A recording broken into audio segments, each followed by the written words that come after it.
जिस तरह से सुप्रीम कोर्ट के निर्देश के बाद और दिल्ली सरकार के कैबिनेट के निर्णय के पश्चात दिल्ली में लगाए गए कनॉट प्लेस के स्मॉग टावर को डीपीसीसी के चेयरमैन द्वारा मनमाने तरीके से बंद कर दिया गया था, उसको खोलने का निर्देश दिया। साथ ही साथ डीपीसीसी के चेयरमैन के द्वारा रियल टाइम सोर्स अपोर्समेंट स्टडी जो सरकार के द्वारा शुरू की गई थी उसको भी ठप कर दिया गया था, उसको भी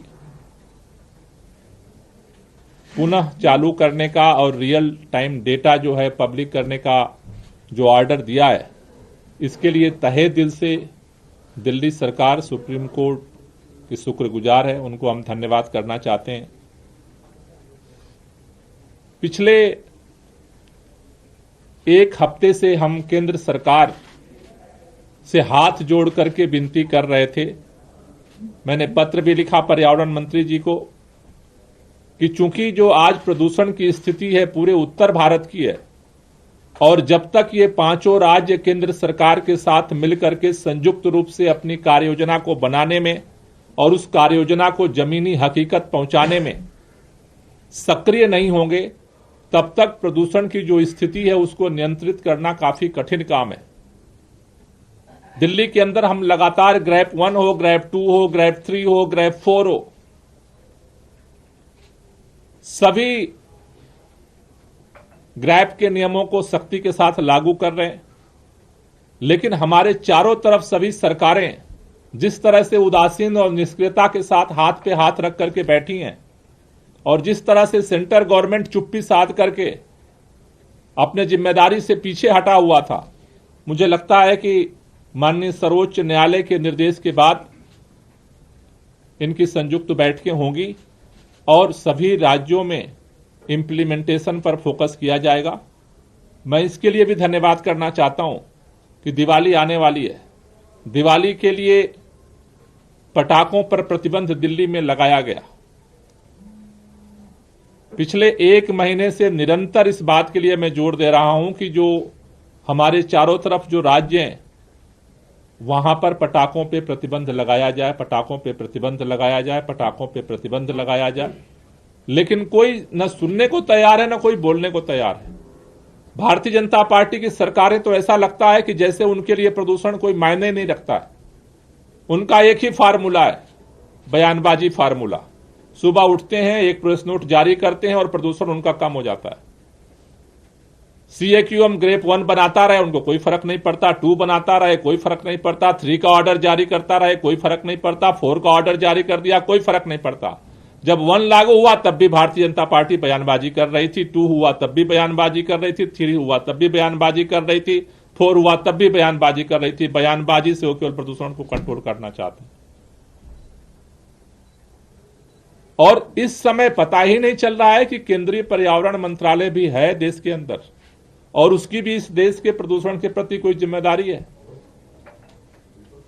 लेकिन माननीय सर्वोच्च न्यायालय ने यह क्लियर किया कि ये जो पटाखों पे प्रतिबंध है उसको पूरे देश के लिए है और सभी लोग इसको लागू करें। मुझे लगता है कि शायद हमारी अपील का, हमारे निवेदन का तो कोई असर नहीं हुआ, लेकिन सर्वोच्च न्यायालय के शायद इस निर्देश का असर होगा और कम से कम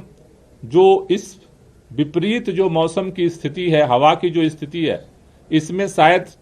जो दिवाली का एक खतरा मंडरा रहा है कि उस समय स्थिति और खतरनाक ना हो, शायद इससे हमें थोड़ी सी जो है वो सहूलियत जो है वो शायद हमें मिल पाएगी। सर्वोच्च न्यायालय ने इस बात को भी नोट किया है। सर्वोच्च न्यायालय ने ऑर्डर दिया था कि एनसीआर के राज्यों को कि जो अलग अलग गाड़ियां हैं जो अलग अलग फ्यूल पे चलती हैं उनको स्टिकर उन पे लगाया जाए। उन्होंने कल रिमार्क दिया कि दिल्ली अकेला राज्य है जिसने इस टास्क को पूरा किया, किसी और राज्य ने इसको भी नहीं लागू करना जरूरी समझा, केवल अकेला दिल्ली ने जो है, अकेला दिल्ली राज्य है जिसने जो है इस टास्क को जो है पूरा किया। दिल्ली सुप्रीम कोर्ट ने जो अलग अलग दिल्ली सरकार के लिए निर्देश दिए थे, उनमें से आज बैठक करके हमने निर्देश जारी किया है। उसके ऑर्डर के अनुकूल हमने पहला ऑर्डर जारी किया है कि कल तक फुल स्मॉग टावर जो है फुल कैपेसिटी में उनको स्टार्ट किया जाए। डीपीसीसी को यह निर्देश दिया गया है। उसी तरह से रियल टाइम सोर्स अप्रोचमेंट स्टडी को किसी भी कीमत पर कल तक जो है उनका पेमेंट करके और उसको कल तक उसको चालू किया जाए।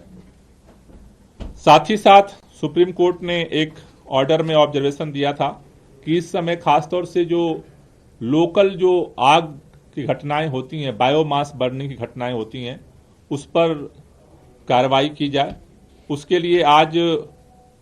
एमसीडी, डीपीसीसी और रेवेन्यू विभाग की 611 टीमें बनाई गई हैं और उनको कल से जो है स्पेशल ड्राइव चलाने का निर्देश दिया गया है, एंटी ओपन बर्निंग ड्राइव चलाने का, जिससे कि लोकल लेवल पे दिल्ली के अंदर जो छोटे छोटे जगहों पे आग लगने की घटनाएं हैं उनको कंट्रोल किया जा सके। 611 टीमें। उसके साथ साथ जो कोर्ट ने दिल्ली के लिए कहा है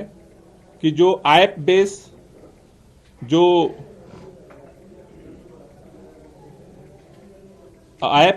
रजिस्ट्रेशंस हैं, उनमें जो बाहर के स्टेट से जो टैक्सियां आती हैं उनको बैन लगाया जाए। ट्रांसपोर्ट विभाग को ये निर्देश दिया गया है कि जो भी ऐप बेस बाहर से टैक्सियां यहां पर आती हैं उन पर भी प्रतिबंध लगाया जाए, जैसा सुप्रीम कोर्ट ने कहा है। साथ ही साथ उन्होंने ऑड इवन को लेकर के ऑब्जर्वेशन जो एमएस प्यूरी की तरफ से रखा गया था, उसको ऑर्डर में उन्होंने दिया है कि ऑड इवन को लेकर के अब तक स्टडीज क्या कहती हैं। तो अभी हमने ये निर्णय लिया है कि हमारे पास 2 बड़ी स्टडीज हुई हैं ऑड इवन पे। एक तो हार्वर्ड यूनिवर्सिटी और शिकागो विश्वविद्यालय ने ज्वाइंट स्टडी की थी ऑड इवन को लेकर के, और दूसरा जो है दिल्ली टेक्निकल यूनिवर्सिटी डीटीयू ने स्टडी की थी। तो इन दोनों की जो स्टडीज रिपोर्ट हैं वो भी हम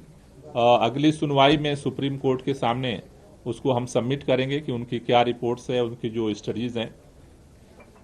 और उसके साथ साथ उन्होंने ये कहा है कि इसके जगह पे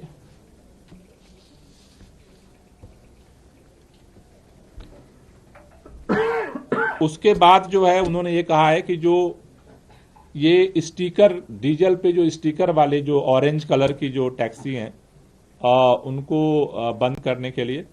तो हमने ट्रांसपोर्ट डिपार्टमेंट को एग्जामिन करने के लिए दिया है कि एग्जैक्ट कितने नंबर हैं जो ऑरेंज कलर की जो टैक्सीज हैं, उसमें BS3 और BS4 की जो बहुत सारी जो BS4 की जो डीजल की जो गाड़ियां हैं ऑलरेडी बैन हैं ग्रैब के थ्रू। उसके बाद BS6 की कितनी गाड़ियां बचती हैं,